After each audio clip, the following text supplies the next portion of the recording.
My fiancé threatened, "Stay away from my family or I'll expose you." I replied, "Not a word." Then I sent her parents proof she forged their names on a second mortgage for their home. Her father was left frantically calling me about the lender's demand letter. I, 34 male, always thought the little deceptions were the most telling. Not the grand cinematic lies, but the small, quiet ones. The ones that slide into the cracks of everyday life and fester. My fiancée, Kimberly, 32, was a master of the small deception. It was things I barely registered at first. She'd say she paid a bill that I would later get an overdue notice for. She'd tell a story to friends that was a slightly more polished, more dramatic version of reality, with her cast in a slightly better light. Harmless, I thought.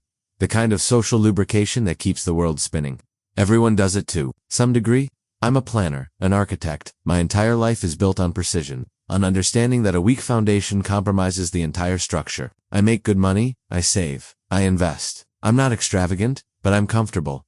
Kimberly loved that stability. She called me her rock. It was a role I was happy to play. When we got engaged, I suggested a reasonable budget for the wedding. A generous one, actually. I opened a joint savings account and deposited the full amount, giving her the debit card to manage the vendors. My treat, my gift to our future. You handle the beautiful parts, I told her. I've got the foundation covered. She smiled. That brilliant, all-consuming smile that always made me feel like the only man in the world. The first crack in the foundation appeared on a Tuesday, an email from our stationer. Subject invoice 743B, final notice. It was for the invitations, a simple charge of $1,800. The email stated the check she'd sent had been returned for insufficient funds.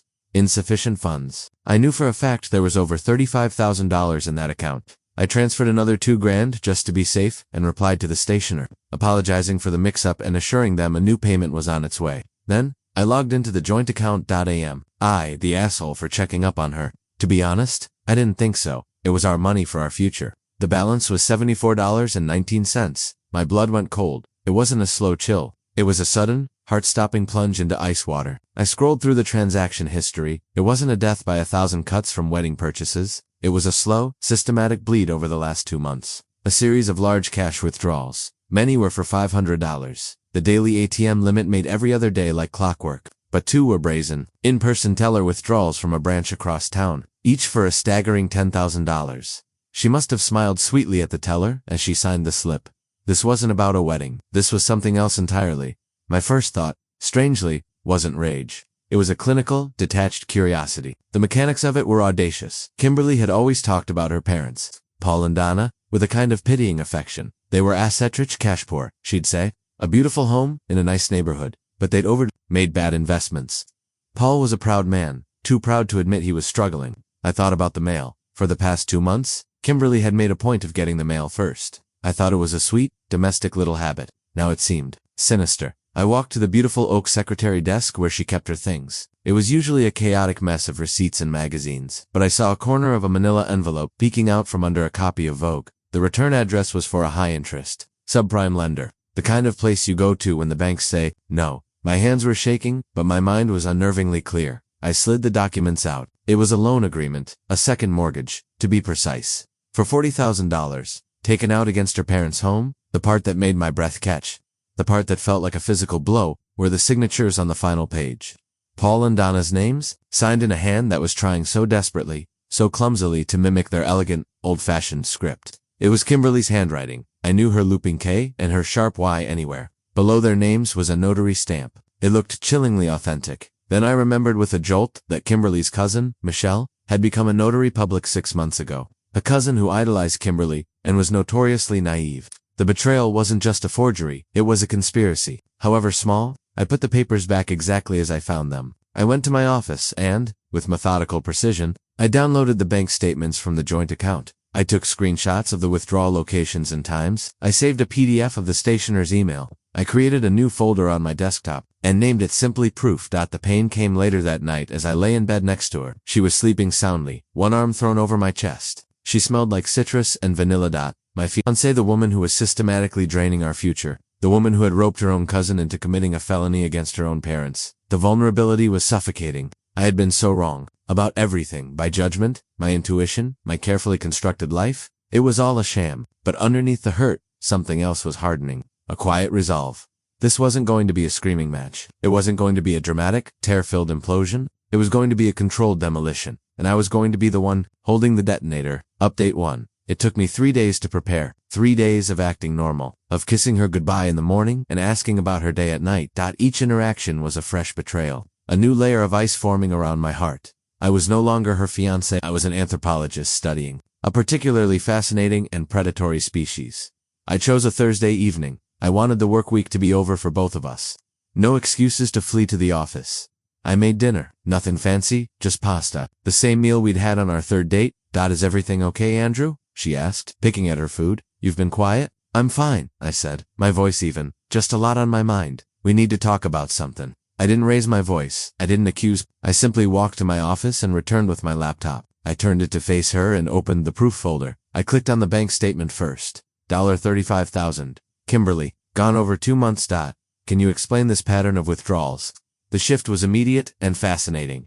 First, denial. Her eyes widened. In mock surprise. What? That can't be right. There must be a mistake. Bank fraud. There's no fraud, I said calmly. I clicked to the screenshots of the withdrawal locations and the scanned teller slips. These were systematic. The big ones were in person. You signed for them. Where did the money go? Next came the gaslighting. Tears welled in her eyes. Why are you accusing me? This is insane. You're tracking me now. I can't believe this. I thought you trusted me. I did, I said. The words tasted like ash. But I also trust mathematics. The money is gone. Where did it go? She broke. The tears became real, ugly sobs. The victim phased out. It was for my parents. They were going to lose the house. Dad was too proud to ask you for help, and I knew you wouldn't understand. I was going to pay it all back. Pay it back with what, Kimberly? I asked, my voice still quiet. The wedding money was our money. You didn't have a right to give it away without asking. You have so much, she shrieked, the entitlement finally bubbling to the surface. It's nothing to you. To them. It's everything. I took a deep breath. This was the moment. It wasn't just the wedding money, was it? I clicked open the PDF of the second mortgage. I zoomed in on the signature page on the notary stamp. This is a $40,000 loan. Forgery with Michelle's help, I assume? That's a felony, Kimberly. She stared at the screen, her face pale. The tears stopped. The mask of the victim fell away, and for the first time, I saw the cold, hard predator beneath. Her eyes narrowed. Her jaw set. You went through my things, she whispered. It wasn't a question. I did. She stood up, her chair scraping against the hardwood floor. She pointed a trembling finger at me. You will not breathe a word of this to anyone. Do you understand me? Especially not to my family. They wouldn't get it. You will ruin them. They're already on the path to ruin, I countered. You put them there. And then came the threat, the line in the sand. You think you're so smart, don't you, Andrew? She hissed, her voice low and venomous. You think you hold all the cards, but you have secrets too. Little things you've told me in confidence. You tell anyone about this, and I will burn your life to the ground. I will tell everyone you hit me. I'll tell your boss you've been cooking the books. I'll make sure every single person we know thinks you are a monster. So here's the deal. We're done. You pack your bags, and you walk away, and you stay away from my family, or I will expose you.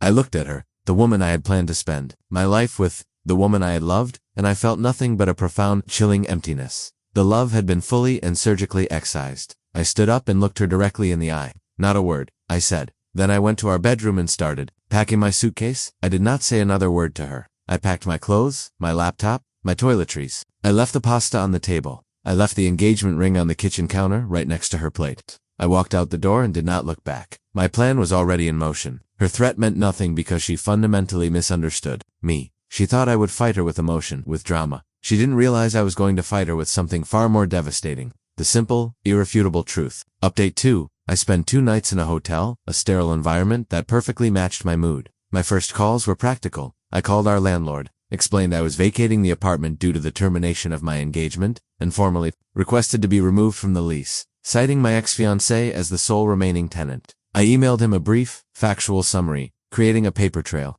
I would lose the $2,008.50 security deposit, a small price to pay. I closed a joint account, transferring the pathetic $74.99 to my personal account. I changed every password I had. I blocked Kimberly's number, her email, and all her social media profiles. A digital exorcism.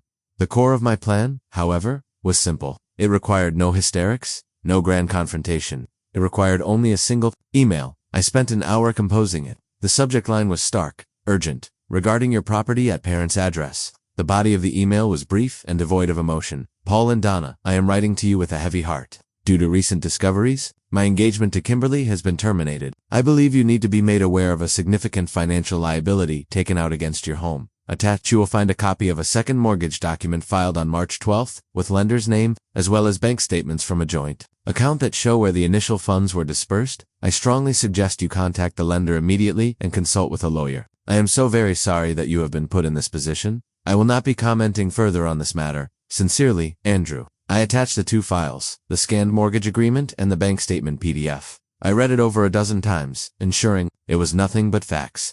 I was not accusing Kimberly directly in the email. I was simply presenting her parents with the documents. The documents would tell the whole story. Then I hit send. I sent it to Paul's personal email and Donna's work email, ensuring at least one of them would see it quickly. The response was faster than I anticipated. Less than an hour later, my phone rang.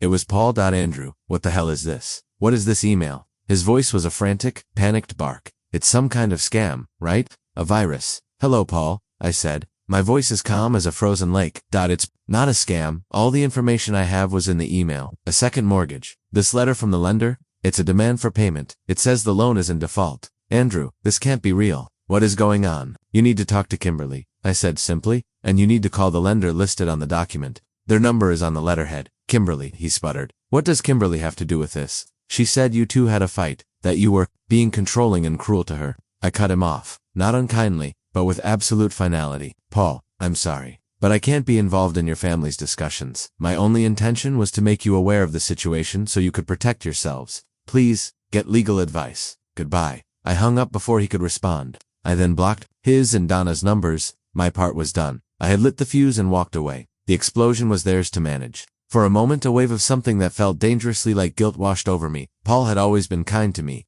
Donna had treated me like a son.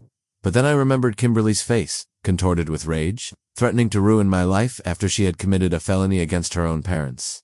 The guilt vanished, replaced by the cold, hard certainty that I had done the only thing I could do. I hadn't sought revenge. I had simply delivered the consequences. They were now sitting on her family's doorstep right where they belonged. Final update. The aftermath was not a single explosion, but a series of controlled demolitions that leveled Kimberly's world. I didn't see it firsthand, of course. I had built a firewall between my new life and my old one, but information, like water, always finds a way through the cracks. It came in trickles through mutual friends who sheepishly called to check in, and ended up spilling the details. My ex-SO's initial strategy was exactly as she'd threatened, a scorched earth campaign against my character. She told everyone I was controlling, emotionally abusive, and that I had fabricated the entire financial story to punish her for leaving me. It didn't work. Her narrative was frantic, hysterical, and constantly changing. Mine relayed secondhand through the landlord and the few friends I confided in, was quiet, consistent, and backed by a simple, unshakable timeline of events.